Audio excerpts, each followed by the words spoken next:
Variety is important to good descriptive writing, and this extract about a flock of birds in flight demonstrates many of the features that can help you move from grade 8 to grade 9. Highlighted in yellow are some figurative images, metaphors, similes, that show you how to develop an image and use it to organize your perceptions. Initially, the metaphor of a dance is used. This is then continued in the ballet, the dancers, the musical wind, and then later on picked up again with the imagery of choreography and the light show. There are other images that also appeal to the senses and imagination. Images from nature are used to strong effect here. For example, cloud, mist, summer storm cloud, tornado,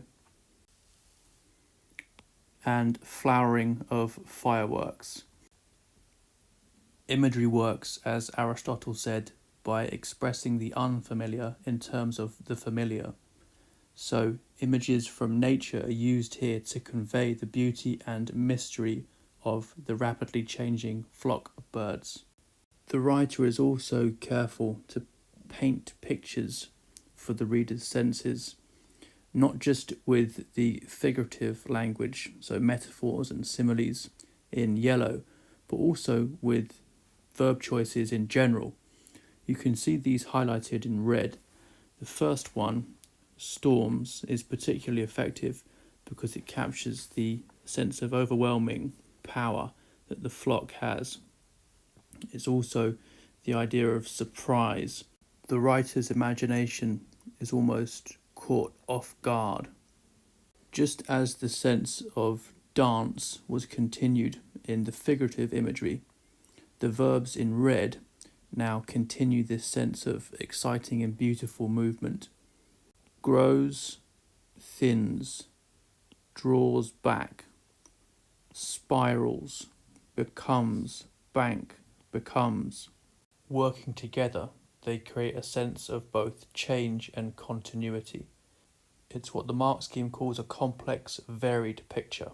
The overall impact is about how the eye delights at the constant change and movement of the flock. But we're not just told that, because that wouldn't be as effective. Instead, we're shown it. In fact, the opening of the extract comprises a sequence of relatively long sentences that build up to this short, by comparison, 7-word sentence. So this one is summative, but before you can say the eye delights at the constant metamorphosis, you have to show what is delightful about it and show what the metamorphosis consists in. So a weaker writer might have just mentioned that there is a constant metamorphosis, but as Flannery O'Connor said, the reader isn't going to really feel anything he's merely told. Creating contrast between verbs can be an effective way of introducing some variety into your imagery too. Grows, for example, juxtaposed to thins. We also have in green examples of very precise imagery. The key here is to note small details. Think of putting the scene under a microscope rather than just looking at it casually with the naked eye.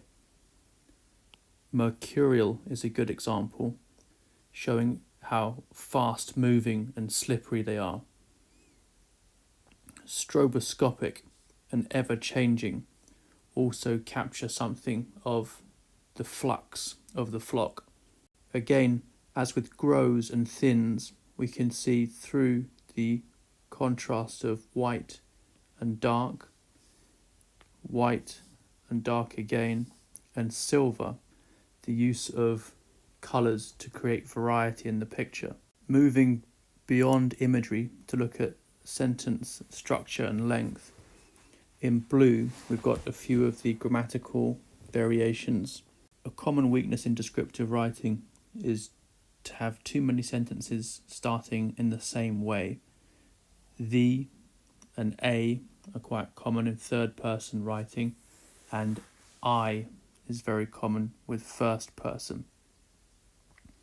So if we just look here, for example, after quite a few sentences beginning with nouns or pronouns, like an aerial dance, or they are a flock, or the mist of birds, or the flock, or the eye, for example, we switch to flying low over the water. It's used again here, flying wing to wing, and here executing this impossibly intricate choreography. To get a clear idea of the effect, imagine rephrasing this sentence. Each bird seems miraculously to anticipate its neighbour's next move, flying wing to wing, so that none seems to lead and none to follow. If you bring a detail to the front of the sentence, you can make it more vivid for the reader. It's worth noting here that after a very short sentence relative to the ones that have come before, the eye delights at the constant metamorphosis, just 7 words, far shorter than the sentences before it. We switch back to a very long sentence. In fact, the longest sentence in the extract so far. It goes all the way from flying low over the water down to flight. 3 sentences joined by 2 semicolons.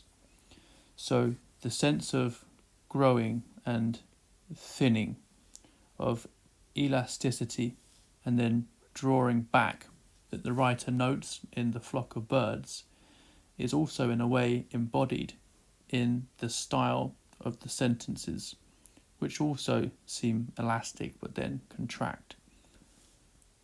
Here we've got our short one, and then we expand out again into a far longer one.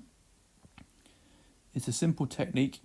Take 3 statements and join them with 2 semicolons. In blue here, we can see that at the beginning of each of the statements, rather than starting with the main clause, which in each case is underlined in black, the flock abruptly spirals upward, the flock subject, and then spirals verb. The main clause is delayed slightly, so that, as we talked about here, the initial impression is made more vivid because it comes at the start. Another interesting and effective example of varied punctuation is in the first sentence, the colon, which dramatically announces the main point of the whole extract. It's a good idea to use colons like this. So what comes after it illustrates or completes what comes before. The aerial dance is the peeps. This then is more effective than a full stop would be, because the 2 images are very closely related. We can see a similar effect here with the use of the semicolon to join 2 closely related images in this sentence. Suddenly, and with canny precision, the sandpipers bank, revealing their white underbellies.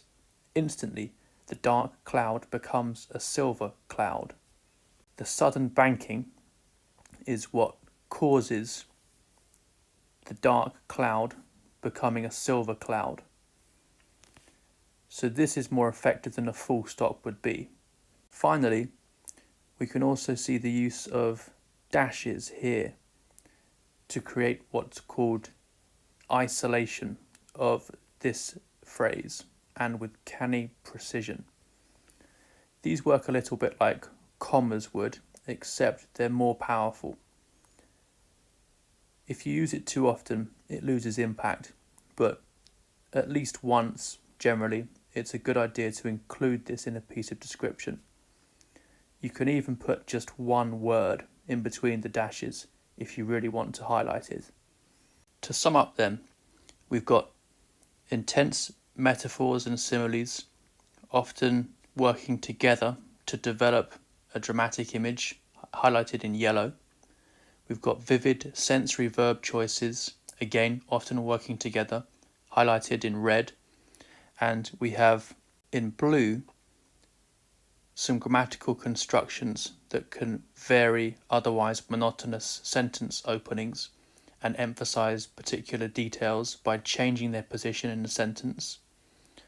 We also have circled in red punctuation marks beyond just commas and full stops that can help you get varied punctuation, which is required for grade 9. And lastly, underlined in black, we've got the main clause of each sentence. So you can see that part of the variety that makes effective descriptive writing is changing where the main clause comes in the sentence. If we take one example here, the final sentence, this could equally correctly have been engineered to take advantage of every caprice of breeze. It is a constantly changing light show. But we've just had two sentences where the main clause, again underlined in black, didn't come at the beginning of the sentence. So having it at the beginning of the final sentence here creates a more summative tone, as the pronoun it refers back to what has come before. Remember, the variation in sentence length was also important. The best example of this is a 7-word sentence, followed immediately by a 51-word sentence. You perhaps wouldn't need to have a contrast quite this extreme, but the point is to avoid monotony of sentence length, just as you avoid monotony of sentence openings. The extract is also helpful as a reminder of the importance of varying sentence types. Remember, a simple sentence has one main clause. This means a group of words with a subject and verb connection that can stand alone independently. A good example of this is the short sentence, "The eye delights at the constant metamorphosis." It just so happens that this simple sentence is also short, but short sentences aren't necessarily simple sentences. For example, here, the mist of birds grows denser, darker, then thins out like a summer storm cloud buffeted and frayed by high winds. This is in fact, despite its length, a simple sentence because we have one subject, the mist of birds, connected to the verbs grows and thins.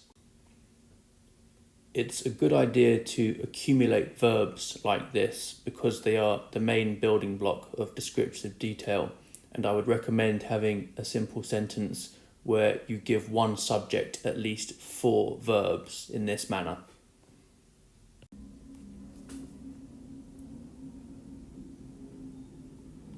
We can also see, as in the first sentence, some good examples of compound sentences.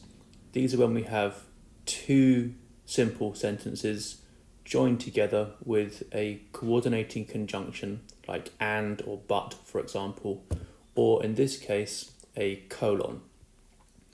The first sentence, the subject is an aerial dance and the verb is storms.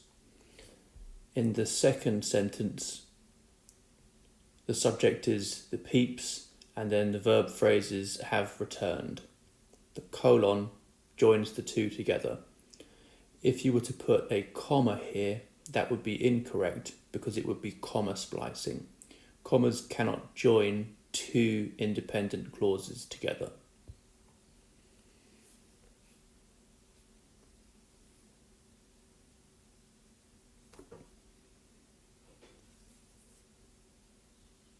In complex sentences, we have one main or independent clause and then another clause which is subordinate, so depends on the main clause. It can't stand alone by itself. In the second sentence here, the coordinating conjunction, so the joining word, which links the main clause and the subordinate clause, is that. They are a flock of semi-palmated sandpipers, a dark cloud of wing beats, and then the relative pronoun that is the subject of the second clause and the verb is creates. But you couldn't have a sentence with just that creates its own musical wind. I would recommend pausing the video now to see if you can correctly identify each sentence type.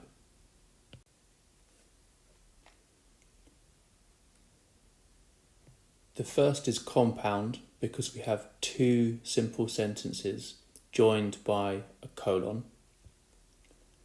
The second is complex because of the subordinating conjunction that.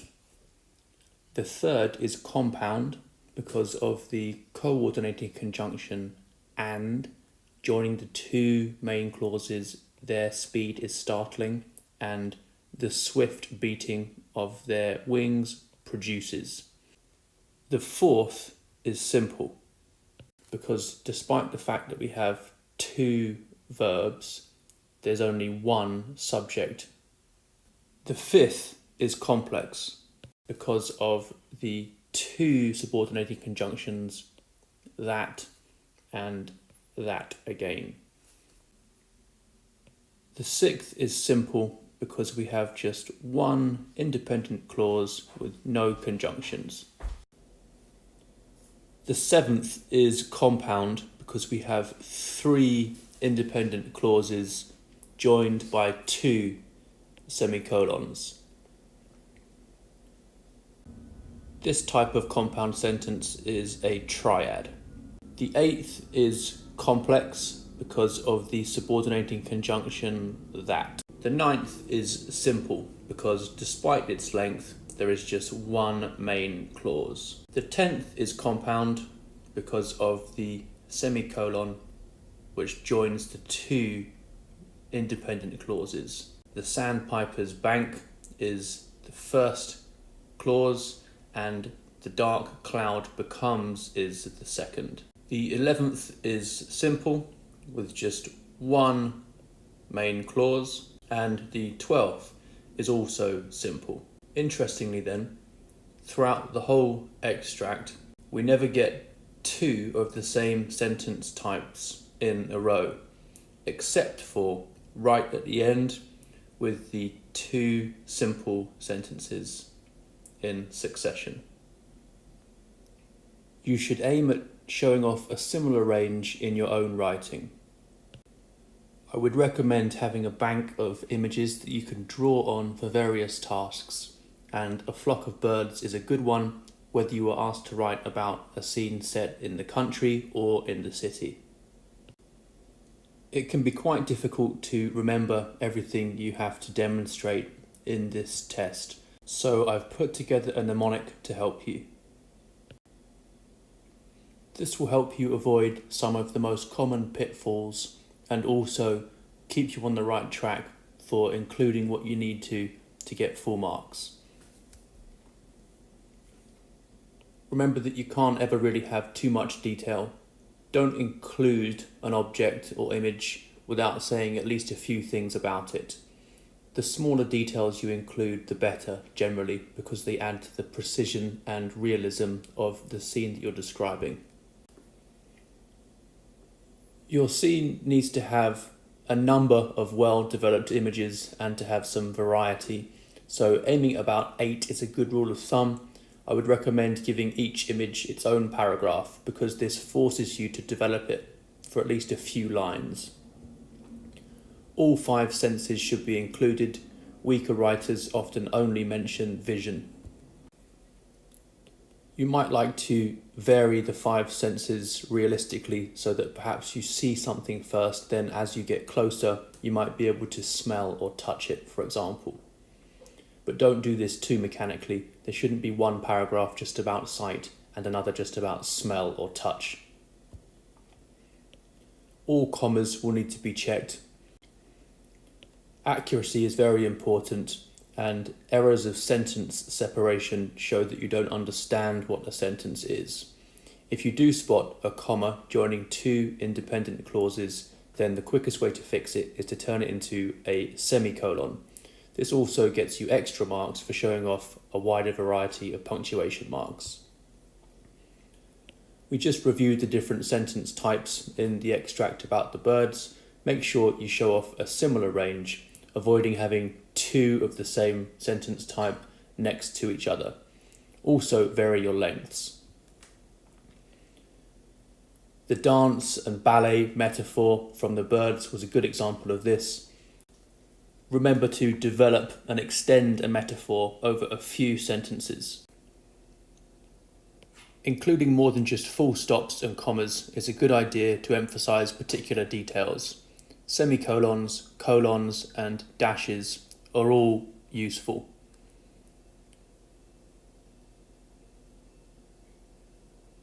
Keeping your description to under about 60 seconds is a good way to ensure an intense focus on the scene and avoid drifting into telling a story by including a plot. Force yourself to use verbs that don't rely on adverbs. An adverb is often a sign that your verb choice is weak. Dashed, for example, is much better than ran quickly. A one-line paragraph can be a good way of reminding yourself to use a snappy, short sentence, and also it can highlight a particularly dramatic moment. You want to show off your range of vocabulary, so avoid relying heavily on the same word again and again. Suddenly, especially to start sentences, is one to watch out for here. If reminding yourself to use a range of sentences isn't enough, then I would recommend also memorizing this mnemonic. Remember that variety is the spice of good writing. Varying lengths is something that people often forget to do. A white bus helps you to remember 9 of the subordinating conjunctions: although, whenever, however, if, though, even if, because, unless, and since. These will help you make complex sentences. Verbals are when you take any verb and add ing on the end, and you can use this to start sentences. This line of the mnemonic actually is a verbal. Realizing my monotony, I started some sentences with verbals. Remember from the flock of birds example, we can use dashes like extra powerful commas to really bring one word to the reader's attention. This is called isolation. Most people begin sentences with the main clause, but it can be effective sometimes to end on the main clause because this builds more tension. Triads are a very effective way to introduce some variety and also show off a greater command of punctuation marks. Remember, all you need is 3 statements joined by 2 semicolons. Finally, fanboys helps you remember the subordinating conjunctions for, and, nor, but, or, yet, so. Let's finish by applying some of these tips to a new extract.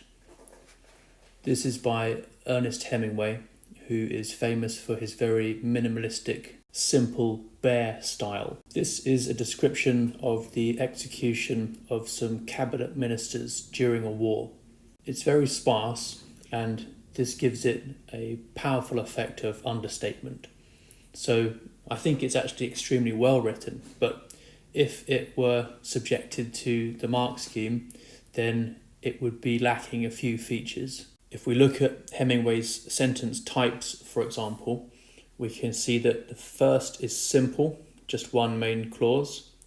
the second is simple, the third is simple, the fourth is, the fifth is, the sixth is, the seventh is, the eighth is compound because of but, the ninth is simple, the 10th is complex because this really grammatically is. Finally, the officer told the soldiers that it was no good, and then the 10th is complex. So there's not much variety of sentence type. If we look at his punctuation marks, he doesn't even use a single comma in the paragraph. The sentence openings are also monotonous, normally either nouns or pronouns. But it's easy to upgrade to full marks. Isolate the dramatic detail that they were executed against the wall of a hospital by using dashes either side of that phrase. We can also build a bit of tension in the sentence by having the main clause, they shot the cabinet ministers, at the end rather than at the beginning. Whereas the first sentence was simple, here we can use two semicolons to create a triadic compound sentence. At 6:30 in the morning, against the wall of a hospital, they shot the cabinet ministers. There were pools of water in the courtyard. On the paving of the courtyard were wet, dead leaves. Remember that if we were to put a comma here and here, that would be comma splicing because we can't use commas to join independent clauses. You can see I've also changed the position of this prepositional phrase on the paving of the courtyard just to introduce a bit more variety, because whereas Hemingway has there were pools of water and there were wet dead leaves, we want to avoid that. So we have there were pools of water and then on the paving of the courtyard. I also think that having the wet dead leaves at the end puts them in a more emphatic position. We've left the 3-word simple sentence, it rained hard, as it is, because it creates a very effective contrast to the now very long sentence that precedes it. The next sentence in the upgraded version includes the subordinating conjunction because to make a complex sentence. Hemingway's original for this sentence was here. 2 soldiers carried him downstairs and out into the rain. Carried isn't a particularly powerful verb choice. It doesn't appeal to our senses much. I actually like Hemingway's version for the reason I mentioned earlier, the understatement of it. I think it captures the cold routine element of the execution, which perhaps makes it all the more shocking. But if we want to show off our vocabulary a bit more, we could use the verbal lugging him downstairs, which creates that sense of carelessness, and it also introduces some more variety to our sentence openings. Dragged works well with lugging. Remember, if you can, make your verbs work in pairs. Now we move to a compound sentence. They tried to hold him up against the wall, but he slumped down in a puddle of water. Hemingway didn't like commas, so you can see that in his version here, there's no comma joining the 2 clauses of this compound sentence. Here though, we've put the comma in, and rather than sat down, we've upgraded the verb to slumped down. The next sentence in Hemingway's extract is simple, and ours is simple here too. But rather than the verb stood, which is fairly bland, we have cowered. Finally, the officer told the soldiers that it was no good trying to make him stand up. So we've just put the subordinating conjunction in to make it clearer that it's a complex sentence. But rather than the full stop, we now have a colon because it's a bit more dramatic. The reason a colon is appropriate is that the fact that he is now wilting rather than sitting in the water with his head on his knees is a consequence of the fact that it's no good trying to make him stand up. So this second part of the sentence follows on from what precedes the colon. There's nothing wrong with Hemingway's style here. In fact, it's very appropriate for the effect he's aiming at. But remember, for the purpose of the exam, you need to aim at variety. So it would be inappropriate to write like Hemingway does here for the whole of your answer. Remember, it's well worth making a bank of imagery for you to draw on in the exam. Sometimes people get writer's block, so it's good to have a few things at your fingertips. I've included a link to a video of the flock of birds described in the first extract because I think it's one that works well. I hope you find it helpful.